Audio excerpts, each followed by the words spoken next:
We're glad you're with us today. We're less than 3 weeks away from an event meant to help the elderly and people with dementia. Linda Van Eldik, the director of the Sanders Brown Center on Aging, is here now to tell us more about the Markesbery Symposium on Aging and Dementia. Thanks for being here, first of all. Thank you for having me. Let's talk about the symposium. This isn't for health professionals. This is for everyone? Right. This is a community symposium. It's November 2, Saturday morning, and it is open to everybody in Lexington, in Louisville, in Kentucky, anywhere in the world. It's free, and I hope that everybody can come. Now, are there any specific people that you want to reach out to and encourage to be there? Well, I think that it'd probably be most beneficial for people who are either over the age of 60 or caring for someone that is getting older and may have some memory problems. I think that we're going to have a lot of interesting discussions about how we can keep our brain healthy as we age. And certainly those are a lot of complex issues.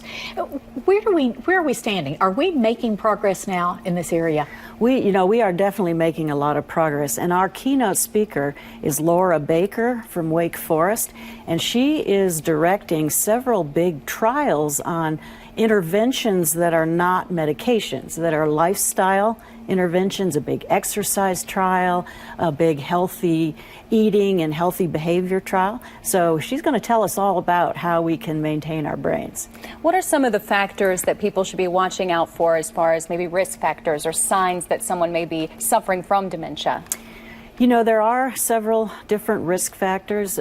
We kind of like to say, what's good for your heart is good for your brain. So if you can control those same risk factors that give you risk for heart disease, those are also risk factors for cognitive problems in your brain. So, keep your blood pressure in check, keep your blood sugar, exercise, eat well, lose weight, all of those hard things for us to do to change what we do in our life. What about people who are naturally forgetful? You know what I mean? I feel like sometimes that can be confusing for your loved ones. Well, as we get older, we all get more forgetful. That's just normal aging.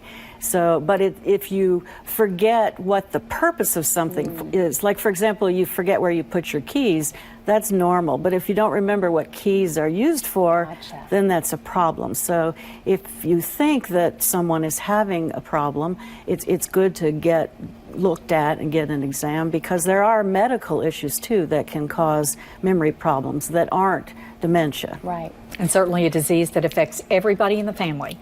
So important Definitely. to take this information and maybe bring your family members to this. Yes, conference. and we're also going to have some people from Sanders Brown who are also going to be having to answer questions or answer concerns that you might have. We're going to have 2 neurologists from UK, a social worker, and a data person. So in addition to our keynote speaker, you'll be able to get a lot of information. Very deal. good. And it's free. That's the best part. Thank Mark you. your calendars. It's November 2nd at the Lexington Convention Center. Right.